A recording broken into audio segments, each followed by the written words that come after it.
हिंद की चादर श्री गुरु तेग बहादुर जी यांच्या 350व्या शाहिदी समागमच्या निमित्ताने नांदेड येथे आपण मोठा कार्यक्रम आयोजित करत आहोत आणि त्याला आपले माननीय केंद्रीय गृहमंत्री अमितजी शहा, महाराष्ट्राचे मुख्यमंत्री देवेंद्रजी, एकनाथ शिंदे साहेब, अजितदादा पवार हे सर्व उपस्थित राहणार आहेत.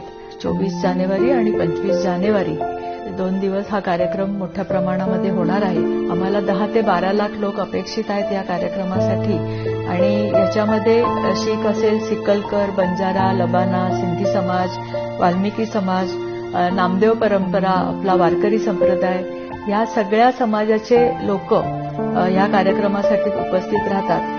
आणि या कार्यक्रमाचा मुख्य उद्देशच असा आहे, आपण आपल्या विद्यार्थ्यांपर्यंत पोहोचवलं की उद्याची जो समाज आहे, उद्याची जी पिढी आहे, त्याला हे देशाचं बलिदान करणाऱ्या लोकांसंबंधीची जर माहिती मिळाली तर त्यांच्या मनामध्ये पण राष्ट्रभक्तीचा भाव निर्माण व्हावा. हा खरं तर हे सगळा कार्यक्रम घेण्यामागचा उद्देश आहे. आणि 25 तारखेचा कार्यक्रम हा चांगल्या पद्धतीने यशस्वी करून आम्ही महाराष्ट्रामध्ये गुरु तेग बहादुरजींच्या बलिदानाचा संदेश लोकांपर्यंत पोहोचवतो.